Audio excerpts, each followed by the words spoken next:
Good, good afternoon, sir.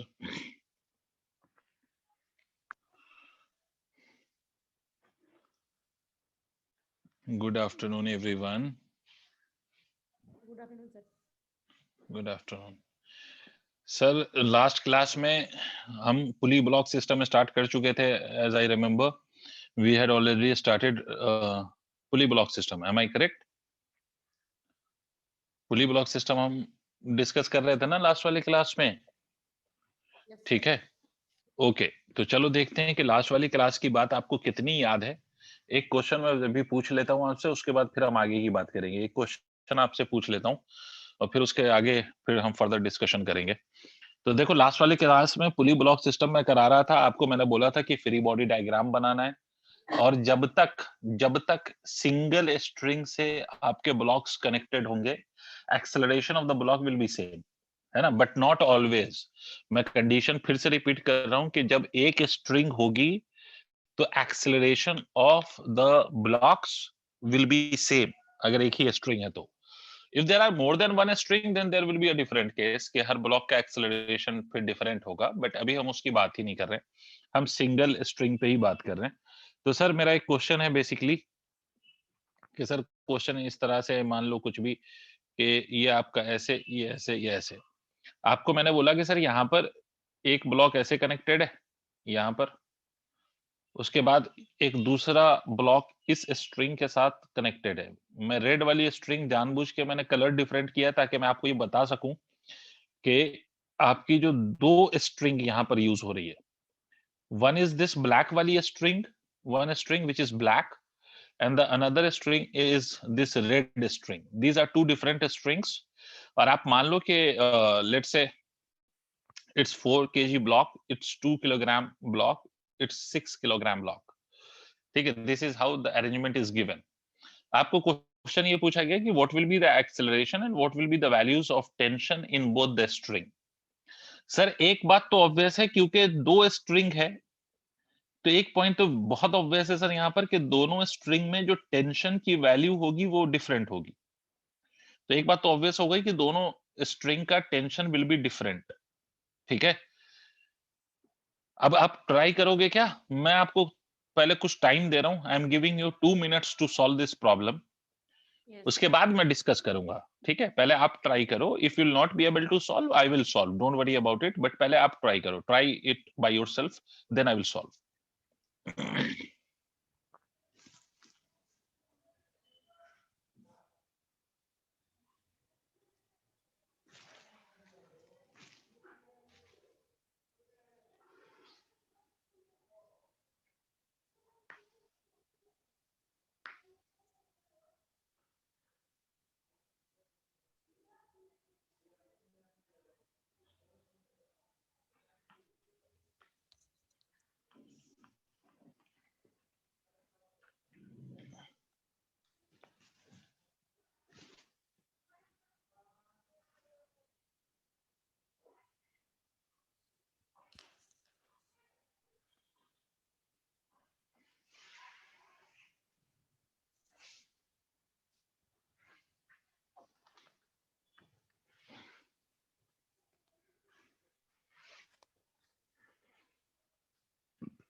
चलिए sir, मुझे एक बात बताइए, ये ब्लैक वाली स्ट्रिंग और रेड वाली स्ट्रिंग टेंशन की वैल्यू सेम होगी या डिफरेंट होगी?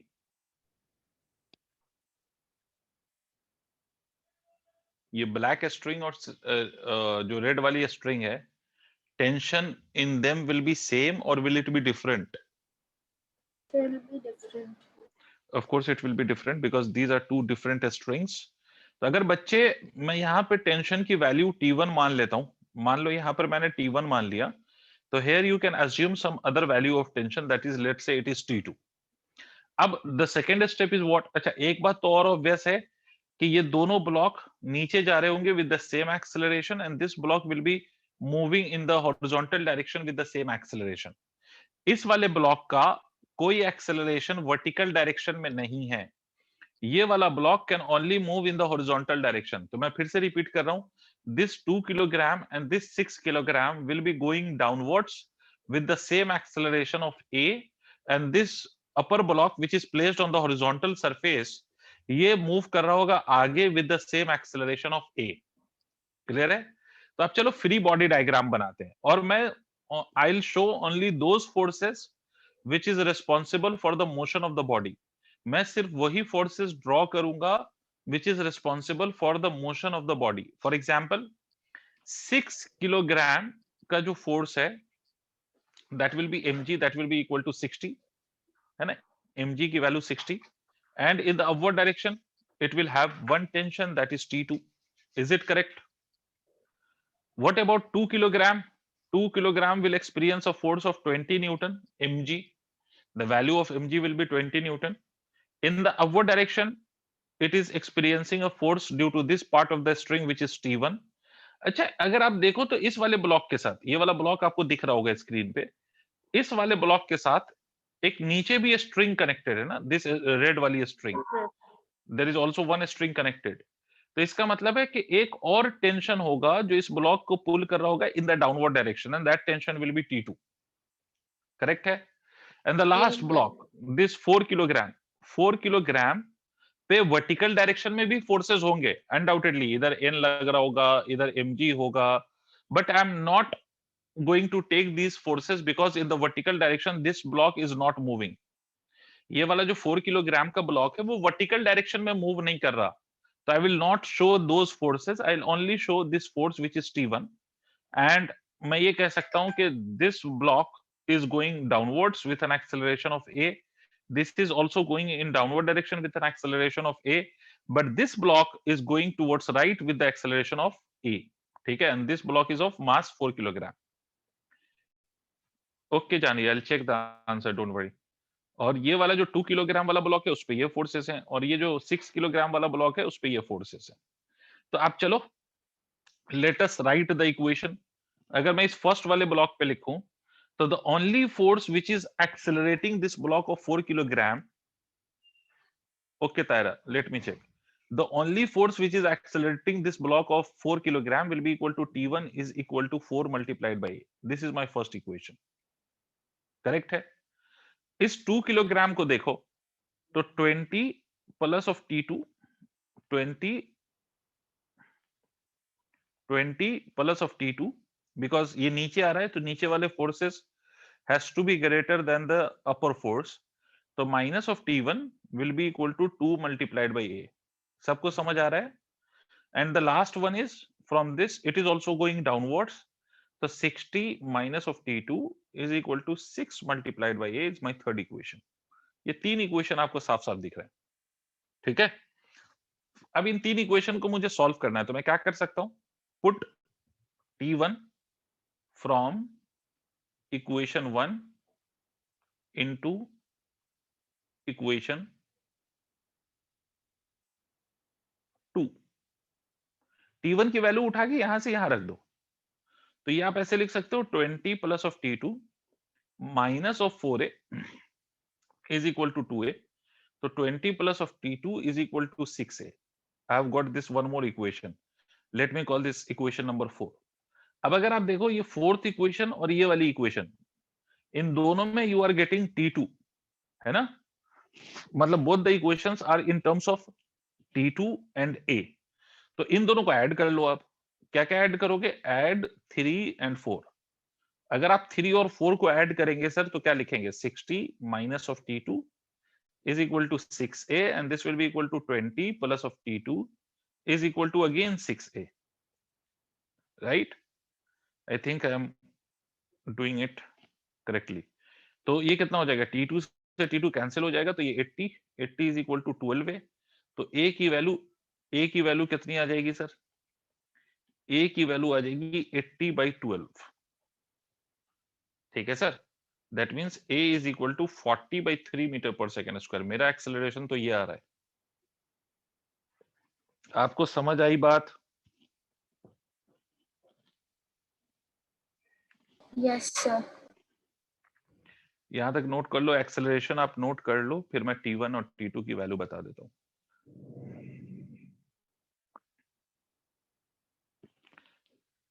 Acceleration, Janvi, you're getting 10/3. You made some mistake, I guess. So please rectify your Yes, mistake. Sir वो कैलकुलेशन मिस्टेक हो गई थी यहाँ पे. अच्छा.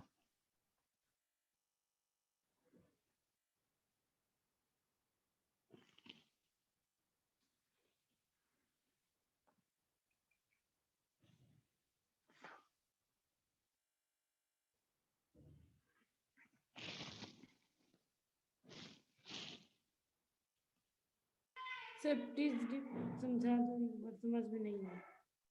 कहां से बेटा? कहां से आपको नहीं समझ आया पूरा? Sir, it will be 20/3 only. It will be 20/3. You're right. तायरा, मैंने कुछ नहीं किया. ये 3 इक्वेशन आपको समझ में आई है तायरा? ये फर्स्ट, सेकंड और ये थर्ड इक्वेशन जो हमने 3 बॉडी से बनाया है. इस वाली बॉडी पे the only force which is responsible for the acceleration is this force which is T1. तो T1 इज इक्वल टू कितना हो गया 4a. ठीक है. और दूसरी वाली बॉडी पे, हाँ बोलो. सर 4 kg में से नॉर्मल दे. नहीं समझे, फिर से बोलो. 4 kg में क्या कह रही हैं आप बेटा? सर उसमें तो नॉर्मल रिएक्शन. यहाँ तो मैंने दिखाया ना आपको, नॉर्मल है. मैंने बोला ना, 4 बार बोला बेटा कि नॉर्मल है, बट जिस डायरेक्शन में नॉर्मल और mg लग रहा है, क्या ये ब्लॉक उस डायरेक्शन में मूव कर रहा है? क्या ये एक्सेलरेशन उस डायरेक्शन में है? No sir. No sir. इसका मतलब है कि n की वैल्यू mg को बैलेंस कर रही होगी.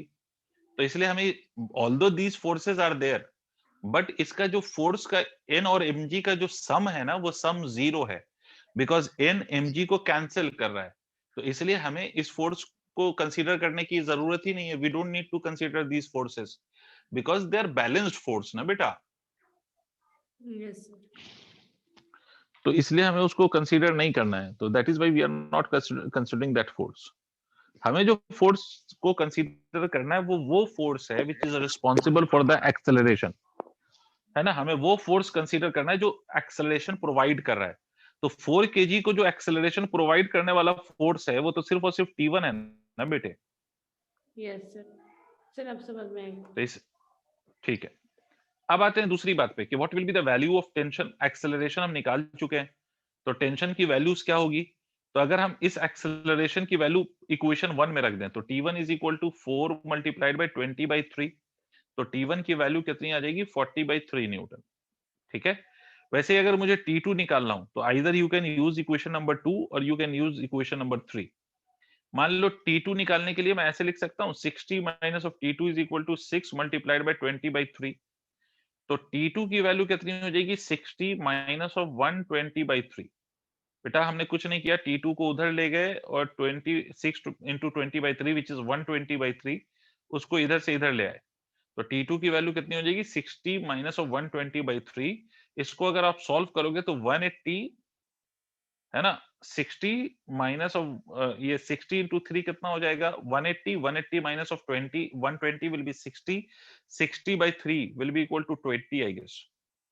T2 की वैल्यू 20 न्यूटन आ रही है क्या?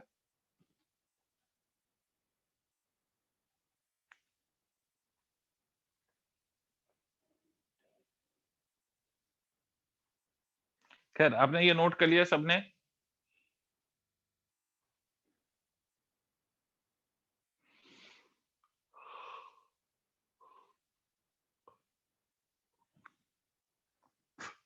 सबने नोट कर लिया बच्चों? Yes, sir.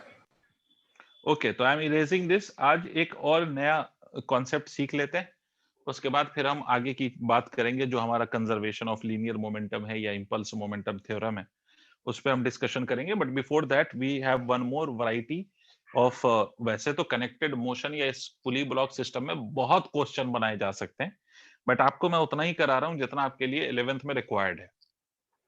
अब देखिए, एक नेक्स्ट वैरायटी ऑफ क्वेश्चन ऐसा होता है, ठीक है, ये ऐसा सरफेस, अभी तक हम या तो हॉरिजॉन्टल सरफेस में बॉडी को रखते थे या ऐसे हैंग कर रहे थे। अब हमने, अगर मान लो इसको हम कहते हैं इंक्लाइंड सरफेस, इसको हम कहते हैं इंक्लाइंड प्लेन, या तो हम इसको इंक्लाइंड प्लेन कहते हैं, इंक्लाइंड प्लेन, या इसको आप वेज भी कह सकते हो, WEDGE, वेज। या तो इसको इंक्लाइंड प्लेन कहते हैं या इसको वेज कहते हैं। इसका एंगल ऑफ इंक्लिनेशन मान लो थीटा। थीटा क्या है? Theta is angle of inclination. Theta को हम एंगल ऑफ इंक्लिनेशन का नाम देते हैं। अब मेरा पॉइंट ये है कि सर मान लो यहां पर कोई ब्लॉक रखा हुआ है, ये ब्लॉक, तो पहले तो हम इस पे फोर्सेस देख लेते हैं ना। अगर ये ब्लॉक रखा हुआ है और इसका मास m है सर, तो हमें एक बात पता है कि सबसे पहली चीज जो इस पे लग रहा होगा, जो एक force, that will be mg, right. और mg मैंने बोला था कि चाहे आप बॉडी कैसे भी रख दो, mg always acts in the vertically downward direction. अब बॉडी को चाहे जैसे भी रखो, mg तो वर्टिकली डाउनवर्ड ही लगेगा। क्योंकि mg क्यों लगेगा वर्टिकली डाउनवर्ड? क्योंकि आपको मालूम है Earth always attracts a body towards its centre. तो अर्थ जिस फोर्स से बॉडी को पुल करता है, वो फोर्स हमेशा वर्टिकली डाउनवर्ड लगता है। तो this force will be vertically downwards. Clear? mg तो वर्टिकली डाउनवर्ड है। नहीं आ रही बात समझ में? यस सर, आ गई। ठीक है, अब मेरी बात समझो। मान लो बेटा कि ये फोर्स mg है, मान लो कि मैं इसको एक एक एक्सिस मान लूं और इससे परपेंडिकुलर मैं दूसरी एक्सिस मान लूं। तो एक बात बताओ, सोच के देखो, इमेजिन करो, जो नहीं समझ में आया पूछो। मैं एक ये एक्सिस कंसीडर कर लूं और दूसरी इससे परपेंडिकुलर एक्सिस कंसीडर कर लूं, ऐसे मतलब one is perpendicular to the incline and one is parallel to the incline. I am taking two axis, one parallel to the incline and another one perpendicular to the incline। ठीक है, इस axis को मान लो, तुम्हें समझने के लिए मान लो कि मैं इसको x कह देता हूं और इसको y कह देता हूं। तो याद रखना कि x इज पैरेलल। x मैंने कैसे माना है? तो x मैंने माना है पैरेलल टू इंक्लाइन। x हमने माना है पैरेलल टू इंक्लाइन। और y हमने कैसे माना है? y हमने माना है परपेंडिकुलर टू इंक्लाइन। x हमने माना है पैरेलल टू इंक्लाइन और y हमने माना है परपेंडिकुलर टू इंक्लाइन। y हमने माना है परपेंडिकुलर टू इंक्लाइन। ऐसा मान सकते हैं? हाँ सर, ऐसा मान सकते हैं। बेटा याद रखो, x और y हमेशा ऐसे ही बनाए जाएं, ये जरूरी नहीं है। अब आप सोचो ना कि इसको थोड़ा सा रोटेट कर दो, तो x और y ऐसे भी तो बनाया जा सकता है, ये x एक्सिस और ये y एक्सिस। अगर इसको मैं थोड़ा सा रोटेट कर दूं तो नहीं आ रही बात समझ में? x और y के लिए लॉजिक ये है कि both of these must be perpendicular to each other. भाई अगर आप दो चीज है, ये आपस में परपेंडिकुलर है, ये अगर आपस में परपेंडिकुलर है सर, ये ऐसे आपने बनाए, ये दो चीजें आपस में परपेंडिकुलर है, तो इसको रोटेट कर दूंगा थोड़ा सा, इन एक्सिस को हल्का सा रोटेट कर दूं, तो एक्स इधर चला आएगा, वाई इधर चला आएगा, बट स्टिल दोनों के बीच का एंगल 90 होगा या नहीं होगा? टेल मी यस और नो। Yes sir. ठीक है, तो ये y है, ये x है। अच्छा बेटा, पहले तो आप समझिए, आप ज्योमेट्री समझिए थोड़ी सी। सर ये mg जो है आपको ऐसे दिखाई दे रहा है, mg आपको ऐसे दिखाई दे रहा है, ये mg है, ये डायरेक्शन ऑफ mg है, राइट। ये वाला एंगल थीटा है, ये वाला एंगल 90 है। तो ये वाला एंगल कौन बताएगा कितना होगा?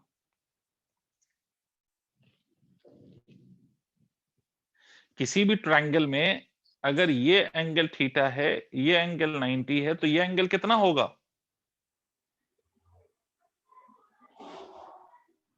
अरे 90 माइनस थीटा होगा यार। तुम लोग तो इस तरह से बिहेव करते हो जैसे एकदम, मतलब या तो बोल नहीं पाते हो तुम लोग, या क्या मसला है?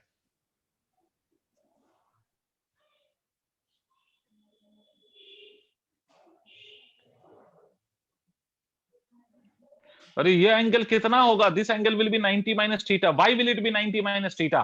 बिकॉज अगर कोई ट्रायंगल आप लेते हो, ये थीटा है, ये 90 है, तो इसको 90 माइनस थीटा होना पड़ेगा. क्यों? क्योंकि इन तीनों का सम 180 होता है भाई.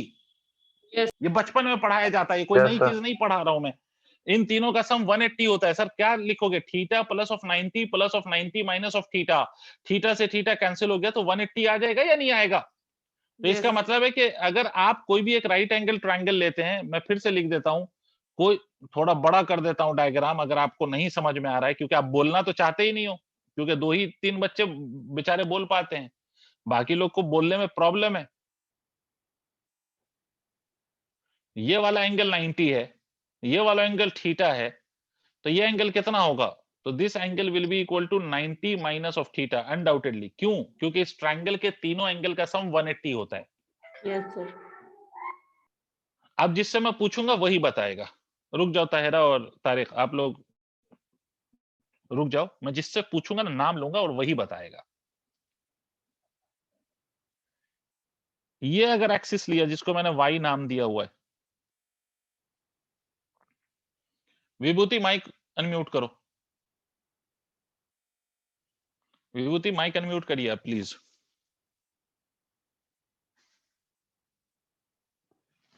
विभूति माइक अनम्यूट करें प्लीज.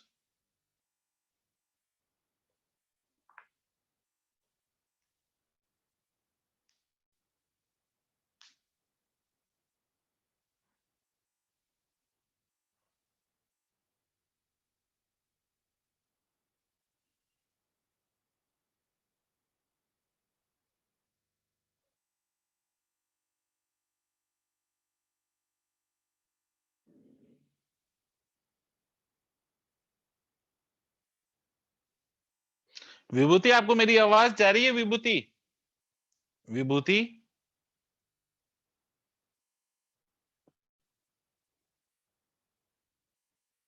विभूति आपको मेरी आवाज जा रही है?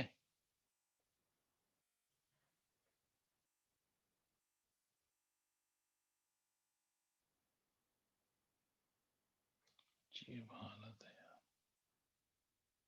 विभूति, can you hear me? Am I audible to you Vibhuti? Taira मेरी आवाज जा रही है? तायरा Yes, sir. ठीक है, मतलब मेरी आवाज तो जा रही है.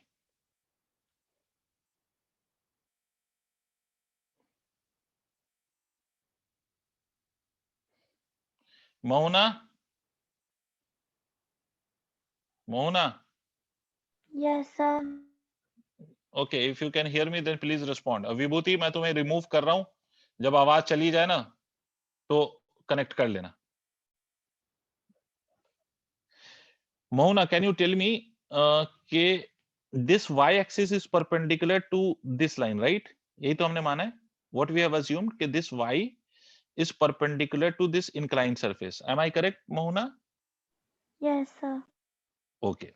Can you tell me what will be the value of this angle? अच्छा, ऐसे बताओ, if this is a surface and I'm saying this is a perpendicular, ठीक है, this is y, तो what will be the angle between these two? What is the value of this angle? Sir, 90 degree. 90 degree. Very good. And if I tell you that there is one more line like this, and this angle is 30 degree, let's say, so what will be the value of this angle? 90 minus 30. Very good. So what will be the value of this angle, beta? What will be the value of this angle? Tell me, what is the value of this angle? Sir, theta. Very good. That is theta. This means that y-axis will make theta with vertical, right? अब आपको याद हो, अगर if you remember, if you have this vector like this, if you have a vector like this, so you can resolve the vector into two components. Ishika, can you answer me please? Ishika, Yes, if sir. you Yes, sir. okay, can you please tell me what will be the value of the component of this vector on this axis, x-axis? What will be the value, beta? If I resolve the vector along this two axis, what will be the value of this component along x-axis, bachche? Sir, it will be x sin theta. No, it will be a cos theta. Please padho. ये cos theta ना, the axis with which the vector makes an angle, on that axis component will be in terms of the component will be in terms of that component will be in terms of cos and the another component will be in terms of sine. Did you understand, bachche?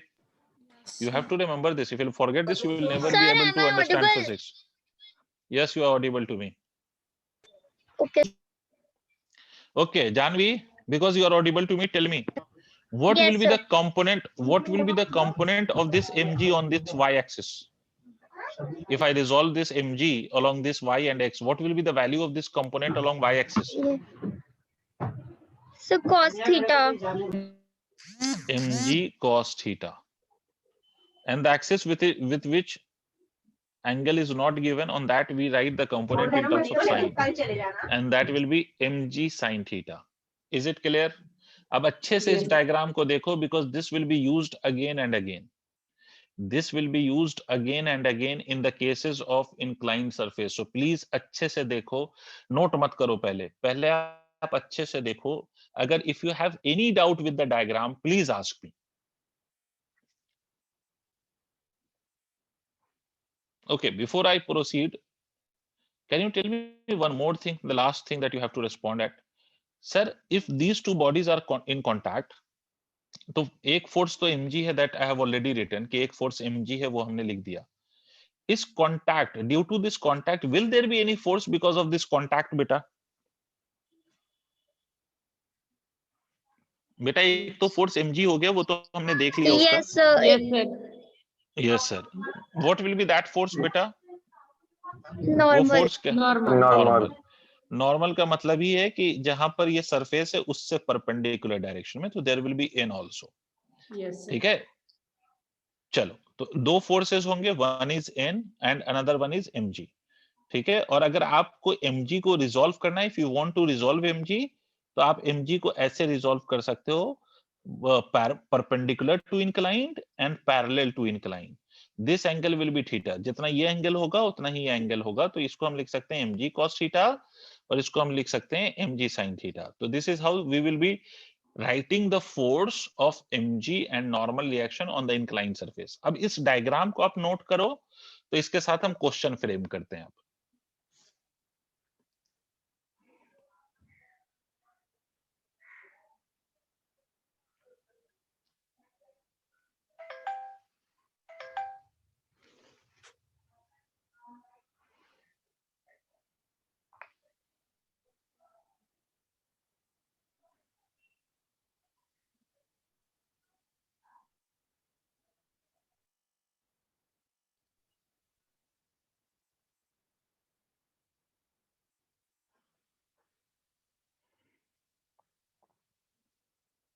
हो गया बेटा, diagram note कर लिया आप लोगों ने?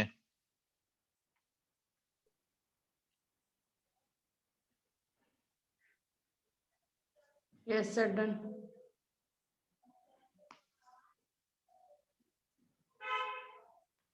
चलो, I hope सबने नोट कर लिया होगा. तो देखो क्वेश्चन कैसे बनाते हैं इस पे. तो एक क्वेश्चन तो पहले तो मैं आपको समझाऊं, उसके बाद फिर आप को फिर ट्राई करने के लिए मैं दूंगा. तो पहले समझो. मान लो बेटा ये इंक्लाइन सरफेस है, मान लो, और आप ये मान लो कि यहाँ पर जो ये एंगल है 37 डिग्री है, एंगल ऑफ इंक्लिनेशन. और यहाँ पर एक पुली है, और इस पुली के साथ एक string connected है, and with that string, on one end of the string there is a block like this, and on the other end of the string there is another block. Let's say there is another block like this. Clear है बेटे? Let me take the mass of this block as 2 kilogram, and let me take the mass of this block as 6 kilogram. ठीक है, before I solve the question I will tell you कि ये जो 37 है ना, मैं फिर से वैल्यूज लिख देता हूं. sin 37 is equal to 3/5, cos 37 is equal to 4/5. Similarly, if you have cos sin 53, so sin 53 will be equal to 4/5 and cos 53 will be equal to 3/5. If you can please remember these values, then please try to remember these values, because I'll be using these angles in many places because इसमें root का कोई factor नहीं आता ना, there is no root here, values doesn't have any root in it, so because there is no root in this case, तो इसीलिए हम क्या करेंगे, हम इस तरह की वैल्यू लिया करते हैं जनरली फिजिक्स में 3753 एंगल, ताकि रूट का कोई मसला नहीं है। ठीक है, चलो अब मुझे एक बात बताओ कि अगर मैं इसको सिस्टम को छोड़ दूं तो ऑब्वियसली 6 किलोग्राम इज हेवियर, तो क्या आपको नहीं लगता कि ये वाला ब्लॉक नीचे चलने शुरू करेगा और ये वाला block will start moving up the incline? Yes, sir. Yes, sir. सबको क्लियर है कि this block will start Yes. Moving downwards, तो ये नीचे आएगा तो इस वाले ब्लॉक को ऊपर जाना पड़ेगा because both are connected by the same string, तो अगर ये नीचे आ रहा है तो इसको ऊपर जाना पड़ेगा। तो अब आपसे फिर से वही पूछा जाएगा कि सर क्वेश्चन यही पूछा जाएगा कि what will be the value of acceleration and what will be the value of tension. तो मेरी वॉइस ब्रेक हो रही है। Yes. ओके ओके, एक मिनट रुको, एक मिनट, No, एक sir. मिनट, नहीं हो रही। Wait for a minute, wait for a minute.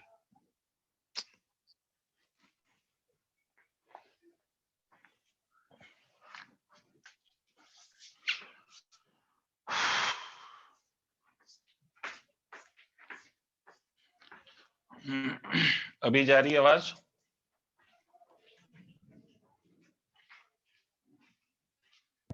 Yes, sir. अब तो आ रही होगी, अब आ रही होगी शायद। Yes, sir. ठीक है, तो देखो बेटा, आपसे क्वेश्चन में ये बोला जाएगा कि एक्सेलरेशन की वैल्यू बताओ और टेंशन की वैल्यू बताओ। You have to find out two values, one is of acceleration and one value is of tension. ये दो चीजें बताई, मतलब आपको ये दो चीजें क्वेश्चन में पूछी जाएंगी जैसा पहले पूछी जा रही थी। तो आप कैसे करेंगे sir? How we will find the value of acceleration and tension? Method मेरे बच्चों अभी भी वही है। अगर आपको नहीं समझ में आएगा तो प्लीज मुझसे पूछिएगा। सबसे पहला स्टेप फ्री बॉडी डायग्राम है ना, तो चलो दोनों बॉडी का हम फ्री बॉडी डायग्राम बनाएं। अच्छा, यहां से यहां तक this string is same, right? यहां से यहां तक स्ट्रिंग इज सेम, यहां से यहां तक स्ट्रिंग सेम है, तो टेंशन सेम होगा या नहीं होगा बेटा? एक बार हाँ ना बोल दो। Same होगा। टेंशन की value Yes, sir, same same होगा। होगी, सेम होगा। तो चलो फ्री बॉडी डायग्राम बनाते हैं और आपके लिए मैं दोनों ब्लॉक को अलग अलग करके दिखाऊंगा। तो देखो, ये और ये ब्लॉक जो नीचे आ रहा है, इस ब्लॉक का मास 6 किलोग्राम है, तो इस पे जो बेटा नीचे फोर्स लगेगा that would be equal to 60, और ऊपर जो फोर्स लगेगा दैट वुड बी टेंशन, और ये block is going downward with an acceleration of A. ये ब्लॉक नीचे जा रहा है कितने एक्सेलरेशन से? ए एक्सेलरेशन से। यहां पर ये एंगल 37 है। अब आप ध्यान से देखिए मेरे बच्चों, तो ये वाला फोर्स, अब फिर से देखिएगा, ये नीचे क्या लग रहा है? mg, mg लग रहा है, Yes, और sir. ऊपर क्या लग रहा है? ऊपर लग रहा है नॉर्मल। Normal. बट बेटा मेरे बच्चों, जिधर mg लग रहा है या जिधर नॉर्मल लग रहा है उस डायरेक्शन में तो ये मूव नहीं कर रहा ना मेरे बच्चों। Yes, sir.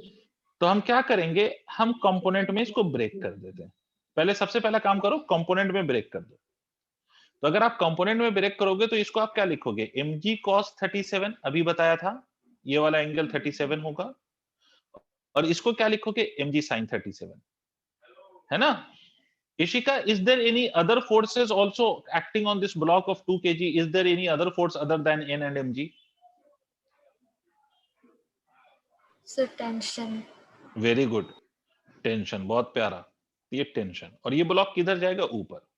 अच्छा बेटा, विभूति, if you can now hear me, तो please tell me that the direction in which N and mg cos 37 is acting, does this block moves in the direction of N and mg? Is there any motion of this block in the direction of these two forces, N and mg cos 37? No, sir. Means block is only moving along the direction of the forces of tension and mg sin 37. इसका मतलब ताहरा ये हुआ क्योंकि block सिर्फ इस force के along move कर रहा है, इन दोनों फोर्सेस के नेट के अलोंग। इसका मतलब है कि मैं ये कह सकता हूं, यहां पर अगर मुझे लिखना होता तो मैं कह सकता था कि n is equal to mg cos 37 as block is not moving along n and mg cos 37 की direction, because block doesn't have any motion along these two forces, hence I can say that these two forces are balanced by each other. Yes, ठीक है, अब चलो equation लिखते हैं। पहले 6 kilo वाले पे लिखूं तो 6 किलो वाला नीचे जा रहा है, मतलब this force has to be greater than that of the tension. तो मैं लिख सकता हूं 60 minus of T is equal to 6 multiplied by A is my first equation. yes, sir. Clear? अच्छा, इस वाले ब्लॉक के लिए अगर हम देखें, इस वाले ब्लॉक के लिए, तो ये ब्लॉक इधर चल रहा है, किस डायरेक्शन में जा रही है? इन the direction Right. Of this tension, tension की डायरेक्शन में। तो हम क्या लिखेंगे? t minus of mg sin 37 is equal to mass of this block which is 2 into acceleration। अब चलो mg की भी वैल्यू पुट कर लें। t माइनस m की वैल्यू कितनी है? 2, g की वैल्यू 10 मान लेते हैं। sin 37 देखो मैंने लिखा है 3/5 is equal to 2a। तो इसका मतलब इसको मैं कितना लिख सकता हूं? 5 2 is 10, तो t minus of this will become 4 3 is 12 is equal to 2a। these are two equations। is it clear बच्चों? मेरे प्यारे बेटे, इसको नोट कर लो, उसके बाद मैं इसको सिंप्लीफाई करता हूं। प्लीज नोट दिस, और इसमें अगर कोई इशू है, कोई डाउट है, तो प्लीज मुझसे पूछिए।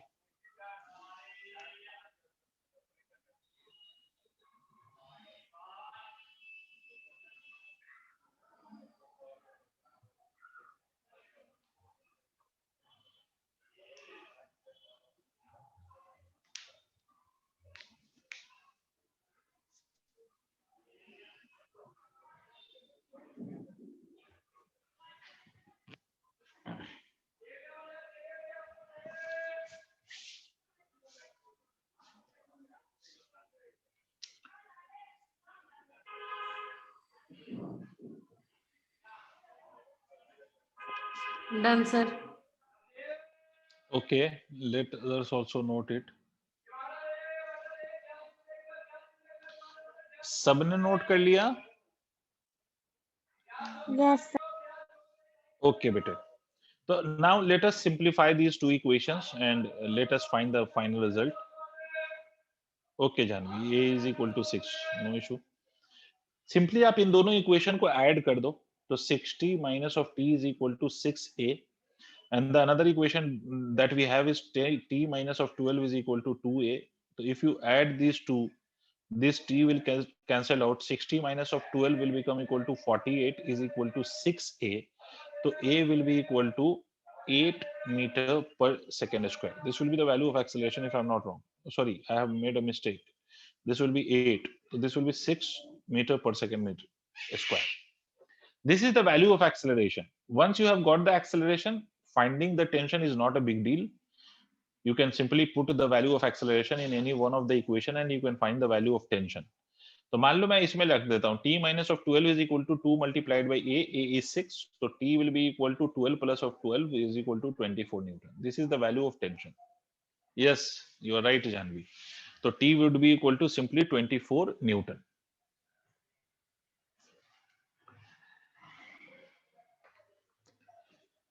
सब नोट कर लो।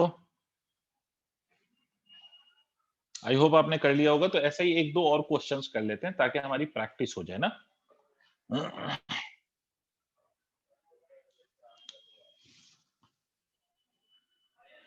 Sir, done. ओके, तो moving on to the next question of same category. Done, sir. Good, तो ये दो और क्वेश्चंस हम लोग कर लेते हैं, फिर उसके बाद हम आगे बात करेंगे। सर मान लो अगर मैं आपको कोई ऐसा सरफेस दे दूं which is horizontal here but it is inclined at the lower part, and let's say this angle is again I am taking it as 37 degree, and there is a pulley here connected like this, and I have a block which is connected to one end of the string and it is on this inclined surface, and another block is connected to other end of the string and it is placed on the horizontal surface। मान लो बेटा कि इसका मास is 6 kilogram and the mass of this is equal to 2 kilogram. ठीक है, not only I'll be taking this as 8 kilogram. ठीक है, undoubtedly अगर ये चलेगा तो ये इधर जा सकता है मैक्सिमम, ये इधर जाएगा तो इधर जाएगा ना।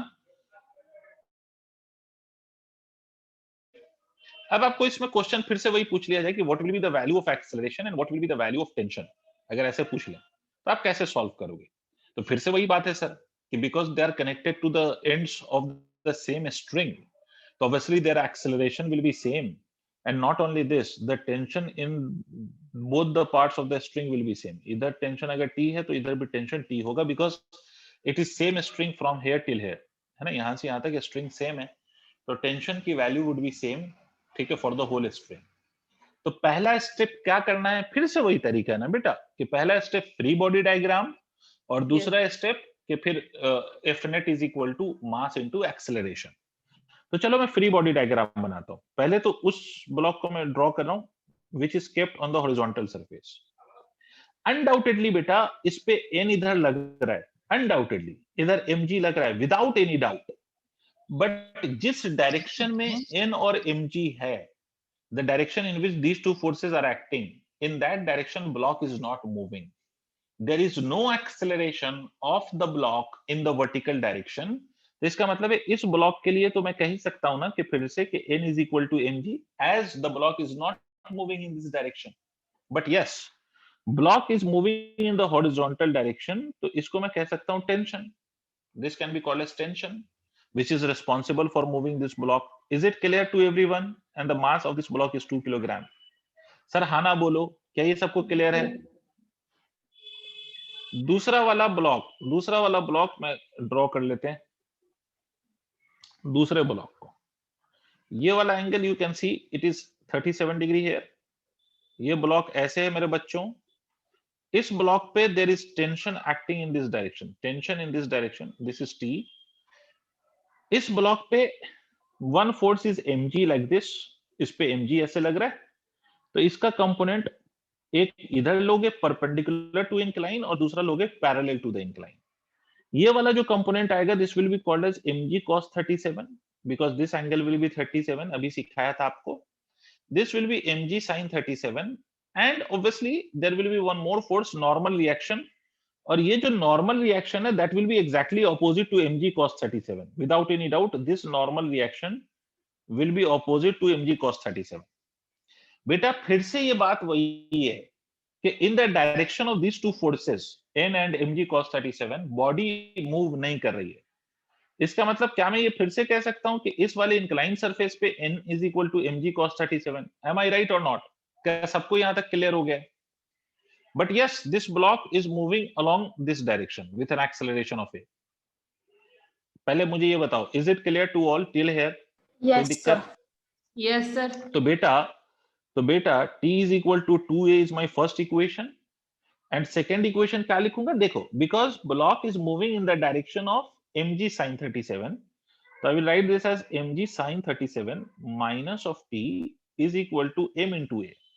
M means the mass of this block, 8 into a. Now put the values. M is 8, G is 10, sin 37 3 by 5 minus of T is equal to 8 multiplied by A. तो अब बेटा इसको अगर हम सॉल्व कर दें तो ये 2 10 हो जाएगा और ये कितना हो जाएगा 6 into 8 48.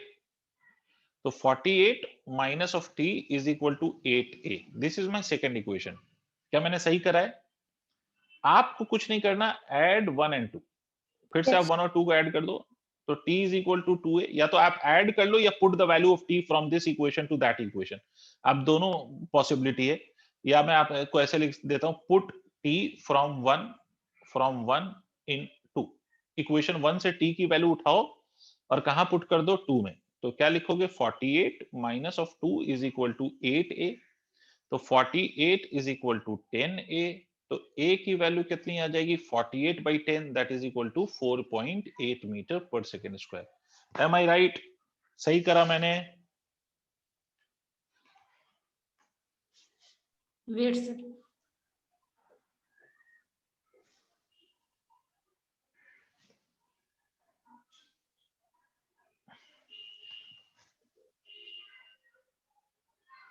Yes, sir. ठीक है, सारे बच्चे नोट कर लो बेटा. अब आप a की वैल्यू किसी भी एक इक्वेशन में पुट कर दोगे तो you will get the value of tension. मतलब आप सिंपली फर्स्ट इक्वेशन में a की वैल्यू पुट कर दो तो आपको टेंशन की वैल्यू मिल जाएगी. 9.6. ठीक है.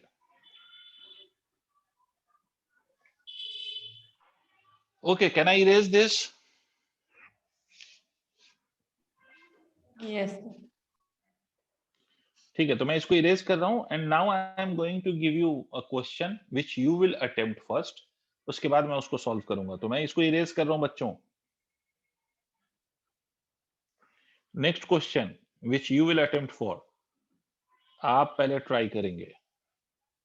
ये ऐसा मान लीजिए, ये एंगल 37 है मान लो, ये एंगल है 53 मान लो, यहां पर ये एक पुली, यहां इधर एक block and there is another block on this, मतलब दोनों इंक्लाइंड सरफेसेस हैं इसमें, है ना।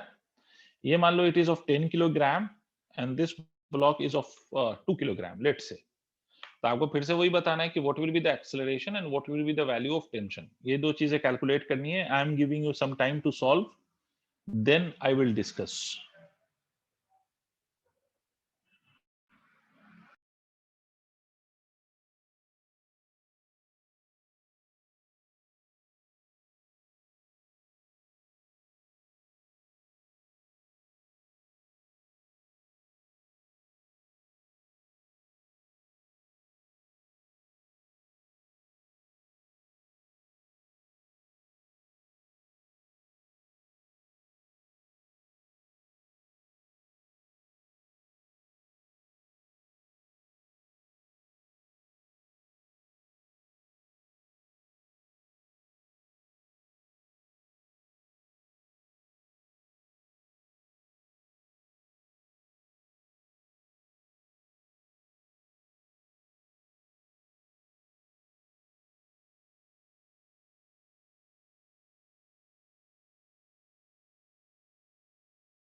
आई होप आपने कुछ कुछ तो कर ही लिया होगा, फ्री बॉडी डायग्राम एटलीस्ट आपने ड्रॉ कर लिया होगा। तो चलो मिलके करते हैं फर्दर, क्योंकि इतना टाइम अपने पास नहीं हो पाता। तो चलो मिलके करते हैं। आई होप आपने फ्री बॉडी डायग्राम कर Yes, लिया sir. होगा ड्रॉ। Done. तो बेटा मैं इसको अलग अलग से ड्रॉ नहीं कर रहा हूं, मैं यहीं पे दिखा रहा हूं। मान लो ये इसका मास कितना है 10, तो अगर मैं इसके लिए mg लिखूं ये वाला, तो mg को मैं ऐसे रिजॉल्व करूंगा, one along perpendicular and one along, मतलब this component will be mg cos 37। I hope आप समझ पा रहे हो, and this will be mg sin 37। Obviously there will be n, but again वही बात है कि सर n की डायरेक्शन में बॉडी मूव नहीं कर रही है। अच्छा, अगर आप ध्यान से देखेंगे तो ये वाला ब्लॉक, ओके मैं फ्री बॉडी डायग्राम बना रहा हूं, आप फर्दर सॉल्व करते रहिए ताहिरा। ये ब्लॉक ऐसे जा रहा होगा और ये वाला ब्लॉक ऐसे जा रहा होगा। सर आपको कैसे पता? Because it is much heavier than that of this block. तो ये वाला ब्लॉक नीचे जा रहा होगा तो ये वाला ब्लॉक ऊपर जाएगा, राइट। तो अगर ये ब्लॉक ऊपर जाएगा तो this will pull the string downwards, तो बदले में स्ट्रिंग इसको पुल करेगी अपवर्ड, मतलब टेंशन की डायरेक्शन इधर होगी, और इस ब्लॉक को टेंशन इधर पुल कर रहा होगा। अच्छा, अब इस ब्लॉक पे अगर मैं फोर्सेस दिखाऊं तो इस ब्लॉक का mg इधर, मान लो इसको मैं m डैश g कह लेता हूं क्योंकि दोनों के मासेस अलग हैं। ये वाला एंगल 53, तो सर ये आ जाएगा mg cos 53, and this force that you will get in this direction will be mg sin 53, and this, let's say this is n dash। I hope सबको फ्री बॉडी डायग्राम क्लियर है? Please respond. Yes, sir. Yes, sir. ये obvious सी बात है कि आप ये देखो तो ये वाला ब्लॉक परपेंडिकुलर डायरेक्शन में मूव नहीं कर रहा, तो मैं ये कह सकता हूं कि n की value is exactly equal to mg cos 37, no doubt about it. ठीक है, और इस सरफेस पे जो n डैश है n dash that would be balancing this mg cos 53 और m dash g cos 53, ये n dash इसको बैलेंस कर रहा होगा और n इसको बैलेंस कर रहा होगा। अब देखो, जिस डायरेक्शन में मोशन है उस डायरेक्शन में हम नेट फोर्स लिखते हैं। तो हम इस वाले ब्लॉक के लिए ये इधर जा रहा है, किस फोर्स की डायरेक्शन में जा रहा है? mg sin 37 की डायरेक्शन में। तो मैं इसको लिख सकता हूं mg sin 37 minus of t is equal to mass of this block multiplied by acceleration. यहां पर पुट कर दो वैल्यूज, तो 10 into sin 37 again 3/5 minus of t is equal to 10a।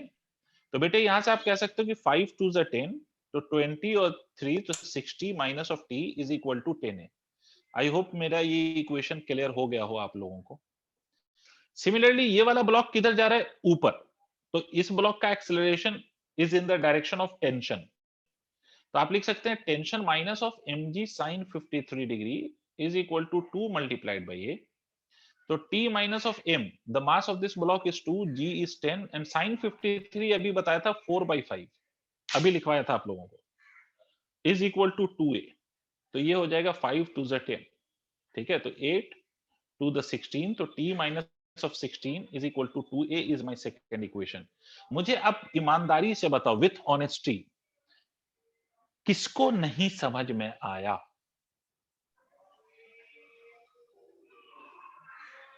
ईमानदारी से, अगर समझ आ गया तो वेल एंड गुड, अगर नहीं आया तो please ask your doubt.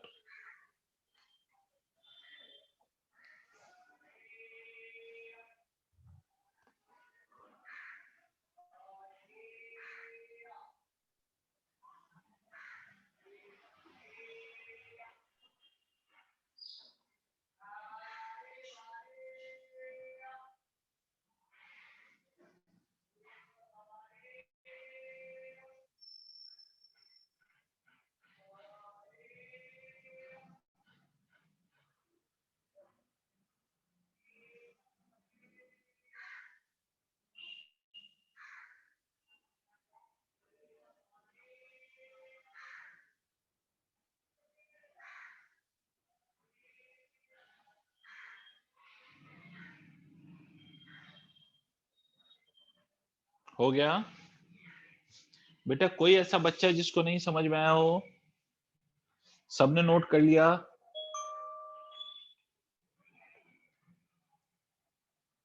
Sir सबने नोट कर लिया? Yes, sir. तो सर सिंपली हम इन दोनों इक्वेशन को सिंपलीफाई करेंगे। मौना नोट कर लिया आपने? मौना,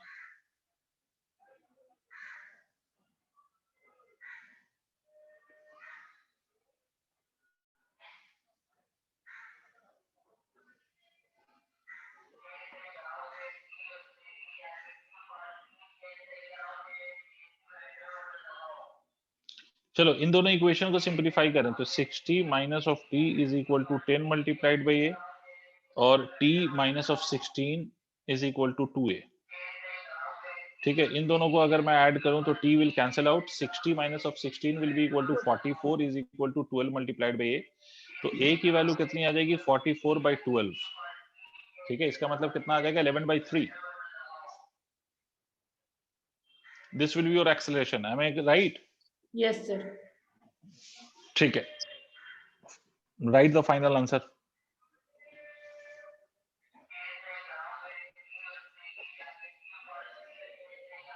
सर सबको क्लियर हो गया यहां तक? प्लीज टेल मी यस और no.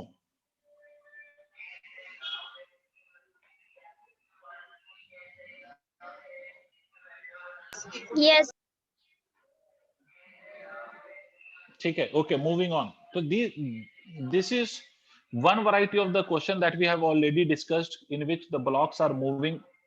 Okay Vibhuti, in which the blocks are moving and the blocks are having some acceleration, and this is one of the variety of the question that we have already discussed। ठीक है, that we have already discussed। मैंने आपको बोला था, अगर if you remember, तो मैंने आपसे बोला था कि इक्विलिब्रियम प्रॉब्लम्स मैंने नहीं कराया है, तो I tell you about the equilibrium problems. तो ऐसे प्रॉब्लम्स पे हम डिस्कशन करेंगे where there is no acceleration, मतलब बॉडीज आर इन इक्विलिब्रियम। ठीक है, बॉडीज आर इन इक्विलिब्रियम। तो टॉपिक डाल लो, टॉपिक डाल लो इक्विलिब्रियम प्रॉब्लम्स, इक्विलिब्रियम प्रॉब्लम्स। ये भी एक क्वेश्चन का फॉर्मेट है, बट आप इसको एज अ टॉपिक पढ़ लो, इक्विलिब्रियम प्रॉब्लम्स। ठीक है, पहले तो मैं इसका बेसिक पॉइंट समझाऊं and then I will discuss different type of question based on equilibrium problem. तो इक्विलिब्रियम प्रॉब्लम, ठीक है, what is meant by equilibrium problem या what is meant by equilibrium, पहले इस पे बात करते हैं, फिर उसके बाद इसको समझने के बाद then we will discuss questions based on this concept which is called as equilibrium problem. ठीक है, तो आप मेरी बात समझिए, व्हाट इज इक्विलिब्रियम प्रॉब्लम या व्हाट इज इक्विलिब्रियम। तो देखो बेटा, a body is said to be in equilibrium when the net force on the body is zero. ठीक है, मैं लिख देता हूं कि a body is said to be in equilibrium if F net on the body is zero. Means if the forces acting on the body is zero, so we will simply say that the body is in equilibrium. अगर body पे लगने वाले forces zero हैं तो हम simply क्या कहेंगे कि बॉडी इक्विलिब्रियम में है। कैसे है बेटा, बॉडी इक्विलिब्रियम में। फॉर एग्जांपल, अगर मान लो बेटे मैं आपसे ये कहूं कि there is a force of 10 newton from this side and there is another force of same 10 newton from that side, तो what will be the net force on this body बेटा। ताहिरा, इक्विलिब्रियम, ये जो मैंने डेफिनेशन लिखा है ना, ये equilibrium की है। इक्विलिब्रियम की डेफिनेशन क्या है कि a body is said to be in equilibrium if net force on the body is zero. मतलब अगर बॉडी पे नेट फोर्स जीरो हो, मतलब फोर्सेस लग रहे हो बट उनका सम अगर जीरो आए, तो बॉडी को हम इक्विलिब्रियम में कहेंगे। नहीं यारी बात समझ। फॉर एग्जाम्पल, अगर इधर से भी 10 न्यूटन लगा दो और इधर से भी 10 न्यूटन लगा दो, तो क्या होगा, बॉडी पे नेट फोर्स की वैल्यू आप क्या लिखेंगे, what will be the net force on it, zero. It is still zero. भाई आपने दो फोर्सेस लगाए बट दोनों इक्वल एंड ऑपोजिट है, तो इस केस में नेट फोर्स कितना आएगा, जीरो आएगा, तो ये बॉडी इक्विलिब्रियम में है। ठीक है, इसी तरह से अगर मैं आपसे कहूं कि ये बॉडी है और इस बॉडी पे आपने इधर से फोर्स लगाया F, इधर से फोर्स लगाया F, इधर से फोर्स लगाया F1, इधर से फोर्स लगाया F1, तो क्या होगा, ये बॉडी इक्विलिब्रियम में है या नहीं है, नेट फोर्स क्या होगा इस पे, जीरो है या नहीं है। सर है, जीरो है। जीरो है, क्यों जीरो है, क्योंकि अगर आप अलोंग एक्स एक्सिस देखें, आप अलोंग एक्स एक्सिस, तो एक्स एक्सिस के अलोंग क्या हो रहा है, ये वाला फोर्स इस वाले फोर्स के इक्वल है और ऑपोजिट है, मतलब F minus F will be equal to zero.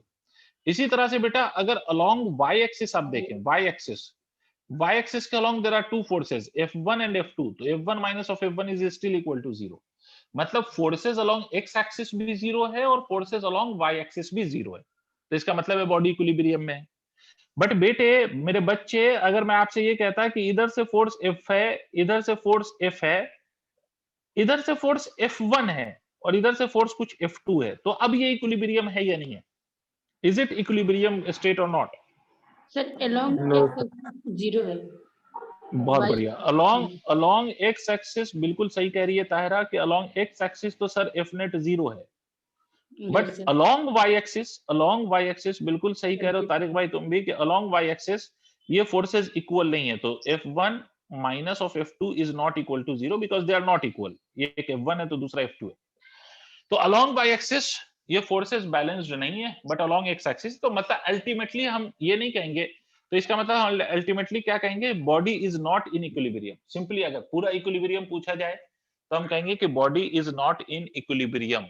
हाँ, ये हम कह सकते हैं कि body is in equilibrium along X axis but not in equilibrium along Y axis. क्या मेरी बात समझ में आ रही है। Yes sir. इसका मतलब अब आपको समझ में आया कि इक्विलिब्रियम का क्या मतलब है। इक्विलिब्रियम सिंपली मींस दैट कि the net force on the body is zero. ठीक है, मैं इस बात को फिर से रिपीट कर रहा हूं। अच्छा सर, अगर आपसे कोई बोले कि बॉडी इक्विलिब्रियम में है तो क्या मतलब समझेंगे आप, कि वो रेस्ट में है या मोशन में, या उस पर नेट फोर्स जीरो है। जीरो है net force. Net force zero है, वो रेस्ट में भी हो सकता है, वो मोशन में भी हो सकता है। द पॉइंट इज कि इक्विलिब्रियम का मतलब होता है net force zero. Net force zero, F net कहां कहां, net force along x axis भी 0, net force along y axis को भी 0 होना होगा, और अगर z axis के along भी फोर्स लग रहा है तो net force along z axis भी 0 होगा, तभी हम कहेंगे कि body is in equilibrium. Body is in equilibrium. Complete equilibrium तभी होगी जब हर तरफ से लगने वाले फोर्सेस का सम 0 हो। क्या मेरी बात सबको समझ में आ गई? Yes sir. सबको? Yes, other sir. Then Tahira और तारिक भी सबको? ठीक है, तो नेट फोर्स 0 करना होता है। इक्विलिब्रियम का मतलब ये कि नेट फोर्स 0। अब इस कैटेगरी पे अच्छा एक बात याद रखिएगा, body can either be at rest or in motion, doesn't matter. Body can either be at rest or in motion, ठीक है, इन केस ऑफ इक्विलिब्रियम। मतलब अगर बॉडी रेस्ट में तो वो रेस्ट में ही रहेगी, और अगर वो मोशन में तो वो मोशन में ही रहेगी। कब? In the case of equilibrium. Equilibrium के केस में अगर बॉडी रेस्ट में तो रेस्ट में रहेगी, और बॉडी अगर मोशन में तो it will continue to be in motion, ठीक है, when it is in equilibrium. ठीक है, अच्छा ये नोट कर लो सारी चीजें, तो मैं इस पे क्वेश्चन सिखाता हूं।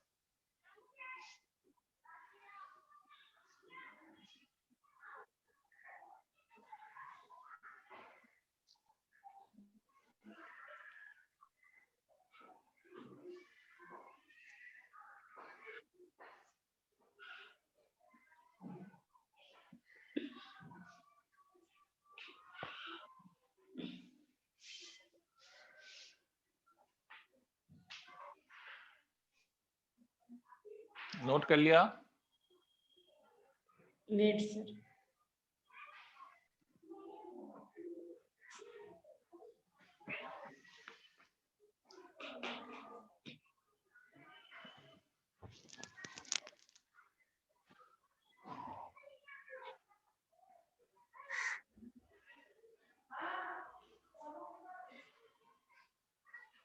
Done sir. ठीक है, आई होप सबने नोट कर लिया होगा। सबने?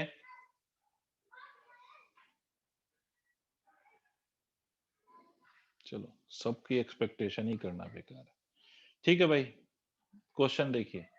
मान लीजिए मैं आपसे कहता हूं कि ये बॉडी ऐसे रखी हुई है सरफेस पे, है ना, ये बॉडी सरफेस पे रखी हुई है। क्लियर? अच्छा, ये बॉडी सरफेस पे रखी हुई है, और सर इस बॉडी पे मैंने एक फोर्स ऐसे लगाया है। ये एक फोर्स लगा रखा है मैंने 20 न्यूटन का, ठीक है। ये फोर्स लगा रखा है मैंने 20 न्यूटन का at an angle of 37 degree, ठीक है सर। इधर लग रहा है mg। क्लियर है बच्चे? और Yes, इधर sir. भी एक फोर्स लगाया जिसकी वैल्यू आपको गिवन नहीं है, ठीक है। और ये सरफेस पे रखा हुआ है, इट इज अ सरफेस, ये एक सरफेस है। तो बेटा अगर हम किसी भी बॉडी को सरफेस पे रखेंगे तो नॉर्मल रिएक्शन लगेगा या नहीं लगेगा, पहले ये बताइए। हाँ बेटा, सर लगेगा। लगेगा। इस बॉडी का मास मान लो, mass of this body is equal to 4 kilogram. आपसे बोला गया कि body is in equilibrium, body is in equilibrium, body equilibrium में है, बॉडी इक्विलिब्रियम में है। Then find the value of normal reaction and F. मतलब आपका क्वेश्चन क्या है कि ये बॉडी इक्विलिब्रियम में है, आपको नॉर्मल रिएक्शन और एफ की वैल्यू कैलकुलेट करनी है। ये बॉडी इक्विलिब्रियम में है and you have to find the value of normal reaction and F. मैं फिर से रिपीट कर रहा हूं, this body is in equilibrium, you have to find the value of normal reaction and F. अब मैं समझा रहा हूं भाई, आपको अगर नहीं समझ में आए तो प्लीज मुझसे पूछ लीजिएगा, क्योंकि मेरे पूछने पर तो आप बोलते ही नहीं है। तो अगर आपको कोई चीज ऐसी हो जो नहीं समझ में आए तो प्लीज मैं रिक्वेस्ट कर रहा हूं आपसे कि मुझसे पूछ लीजिएगा। देखिए सर, फिर से इस क्वेश्चन में भी हमें वही सब करना है कि सबसे पहला काम क्या करना है, देखो इसका फ्री बॉडी डायग्राम बनाना है। तो because it is kept on a surface, तो इस पे एक नॉर्मल रिएक्शन लग रहा होगा ऐसे। एक mg लग रहा होगा नीचे की डायरेक्शन में, और mg की वैल्यू कितनी होगी 4 multiplied by 10 is equal to 40। एक फोर्स इस पे ऐसे लग रहा है, देखिए ये फोर्स ऐसे लग रहा है 20 न्यूटन का लग रहा है। तो इस फोर्स को, और ये आपको एंगल भी गिवन है, ये वाला एंगल गिवन है 37।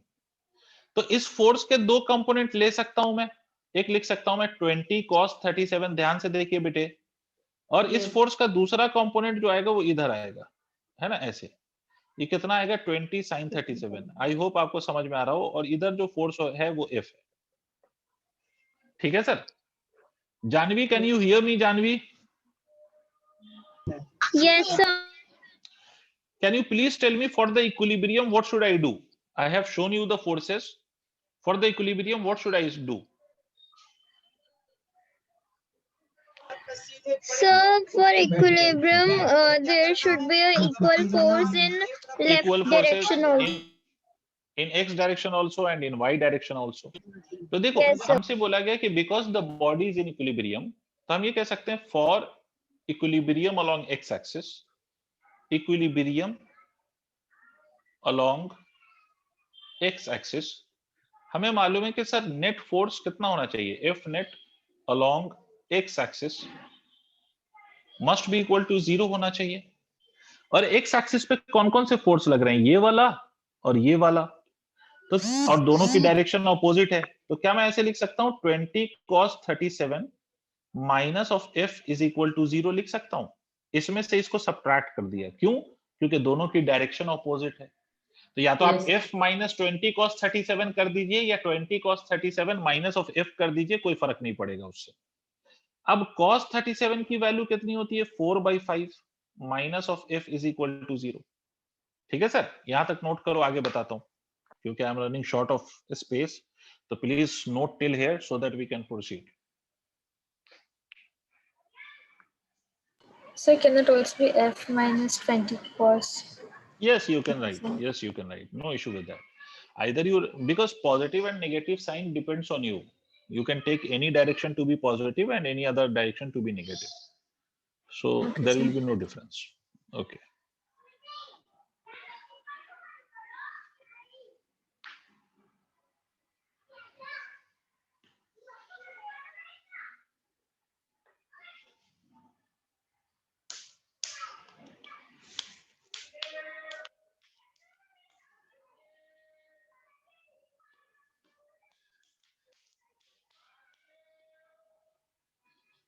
चलो इरेज करूं अगर आपने नोट कर लिया हो तो बेटे।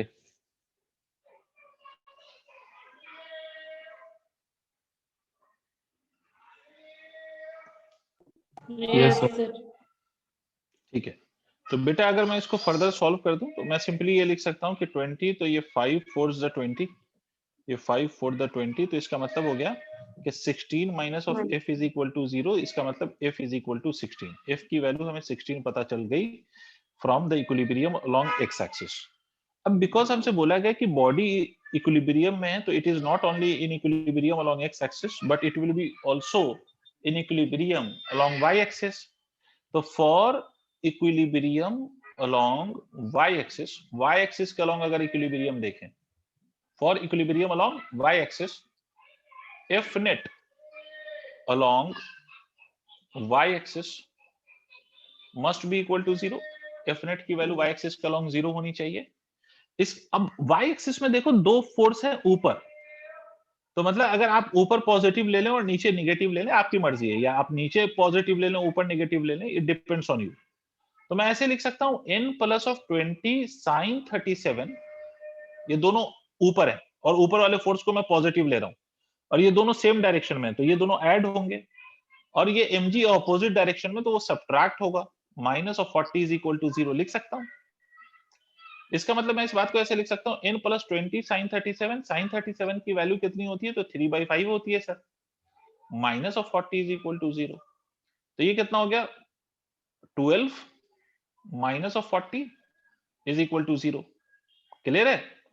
तो इसको अगर मैं सॉल्व करूंगा तो ये कितना आ जाएगा माइनस ऑफ 28, तो n minus 28 is equal to 0, तो n इज इक्वल टू कितना आ गया 28 न्यूटन। देखो अगर आपको कोई चीज ऐसी हो जो नहीं समझ में आए तो पूछें।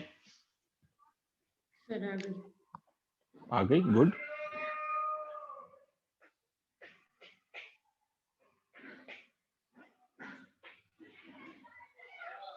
नोट कर लो तो मैं एक और क्वेश्चन ऐसा फ्रेम कर देता हूं।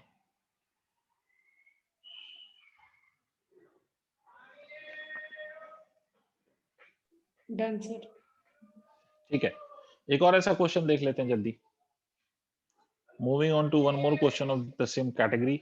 सर मान लीजिए कि ये फिर से मैं ऐसा ही ब्लॉक ले रहा हूं, ठीक है, which is kept on a surface, और इसका मास फिर से मान लो कुछ 2 किलोग्राम, नहीं 6 किलोग्राम मान लेते हैं, और इस पे आपने एक फोर्स ऐसे लगा दिया, ठीक है, और आपने ये फोर्स जो लगाया है वो आपने लगाया 10 न्यूटन का at an angle of 37 degree. और सर आपने एक और फोर्स इस पे लगाया है, ठीक है, एक और फोर्स आपने इस पे ऐसे लगाया हुआ है, ऐसे, ठीक है, और ये वाला जो फोर्स आपने लगाया उसकी वैल्यू आपको गिवन नहीं है, वो एफ है, और मान लीजिए ये वाला एंगल आपको गिवन है 53, ठीक है। तो आपका क्वेश्चन क्या है कि if body is in equilibrium, then find value of F and normal reaction, ठीक है। तो फिर से हम क्या काम करें सर, जब भी फोर्स हॉरिजॉन्टल या वर्टिकल नहीं हो, कुछ एंगल पे हो, तो पहला काम तो ये करो सर कि resolve your forces. First step तो ये है कि आप फोर्सेस को रिजॉल्व कर लीजिए। क्या कर लीजिए? फोर्सेस को रिजॉल्व। समझ रहे हैं बेटा? बच्चों अगर मैं इस ब्लॉक को देखता हूं तो क्या क्या फोर्सेस हैं। एक तो mg है, mg की वैल्यू कितनी हो जाएगी? 6 multiplied by 10 is equal to 60। ए बेटे सही कह रहा हूं? यस एक सर। सरफेस पे ये नॉर्मल रिएक्शन भी लग रहा होगा जो ऊपर लग रहा होगा। कोई किसी को दिक्कत है तो बताए। अच्छा एक फोर्स यहां पर है ना ऐसे, ये 10 न्यूटन का है, तो 10 न्यूटन और यहां पर एंगल गिवन है 37, तो जिसके साथ एंगल होगा उस पे आप लिखेंगे cos, तो 10 cos 37, और ऊपर क्या आएगा इसका बोलो ना, 10 sin 37, ये वर्टिकल डायरेक्शन में। दूसरा फोर्स अगर आप देख रहे हो तो एक फोर्स इधर है जिसका वैल्यू आपको गिवन नहीं है बट वो लिखा हुआ है F, इस वैल्यू को लिखा हुआ है आपने F। तो ये वैल्यू को अगर आप देखें तो ये एंगल कितना है 53, तो इसका F cos 53 इधर आएगा और इसका F sin 53 इधर आएगा। सर क्या ये रिजोल्यूशन क्लियर है आप लोगों को? बोलिए सर क्या ये रिजोल्यूशन क्लियर है सर? Yes sir. ठीक है, अब मैं डायरेक्ट Yes, लिखूंगा, sir. पूरी कहानी नहीं लिखूंगा, मैं डायरेक्ट लिखूंगा। हॉरिजॉन्टल डायरेक्शन में can I say that in horizontal direction, बेटा मैं डायरेक्ट लिख रहा हूं अब, 10 cos 37 minus of F cos 53 is equal to 0 लिख सकता हूं। 10 cos 37 is equal to 4 by 5, तो 10 into 4 by 5 minus of F cos 53 is 3 by 5 is equal to 0 लिख सकता हूं। इसका मतलब 40 by 5 is equal to 3F by 5 लिख सकता हूं। 5 and 5 will cancel out, तो F is equal to 40 by 3। I have got the value of F from the horizontal direction। यहां तक नोट करो तो वर्टिकल डायरेक्शन का बताता हूं। हॉरिजॉन्टल में तो सिर्फ दो ही फोर्स है ना, there are only two forces in the horizontal direction, तो you have just equated them.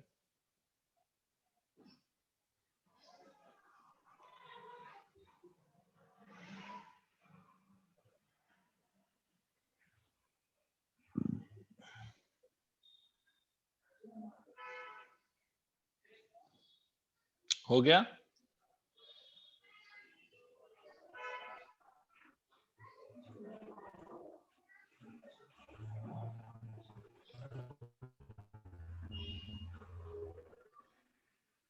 Hello, कोई कुछ बोल रहा है क्या? No sir. Done, sir. Very good बेटे। अब वर्टिकल डायरेक्शन में आप लोग क्या लिखेंगे मुझे बताइए। वर्टिकल डायरेक्शन में अपवर्ड तीन फोर्स दिख रहे हैं आपको, ऊपर आपको तीन फोर्स दिख रहे हैं ना। अगर आप ध्यान से देखो तो एक ये फोर्स है, एक ये वाला है और एक ये वाला है, और डाउन में सिर्फ एक ही है। इसका मतलब क्या है कि जो फोर्सेस सेम डायरेक्शन में होंगे उसको तो आप ऐड करेंगे और जो अपोजिट में होगा उसको आप सब्ट्रैक्ट करेंगे, ठीक है। तो अब देखो वर्टिकल डायरेक्शन में अगर मैं बात करूं तो वर्टिकल डायरेक्शन में मैं ये कह सकता हूं सर, वर्टिकल डायरेक्शन में मैं ये कह सकता हूं कि हमारे फोर्सेस क्या क्या है, 10 sin 37 plus of f sin 53, ठीक है, plus of n minus of 60 is equal to 0। ये तो लिखेंगे 10 sin 37 मतलब 10 into 3/5 plus of f sin 53। f की वैल्यू कितनी निकल के आई थी लास्ट में? What was the value of f that we 40/3 calculated in the 40/3? Okay, तो 40/3 और sin 53 की वैल्यू होती है बेटा 4/5, ठीक है। Plus of n is equal to 60 भी लिख सकता हूं, 60 को मैं उस साइड पे लेके चला गया तो ये 5 2 10, तो मतलब ये हो जाएगा 6 प्लस ऑफ 5 8 तो 40, तो 32, ये 4 है बेटा, है ना, ये 4 है। 32/3 plus of n is equal to 60। Solve कर लो इसको तो ये 18 हो जाएगा, 18 plus 32 will be equal to 50, तो 50/3 plus of n is equal to 60। तो n की वैल्यू कितनी आ जाएगी, 60 माइनस ऑफ 50/3, तो ये हो जाएगा 180 minus of 50/3 is equal to 130/3।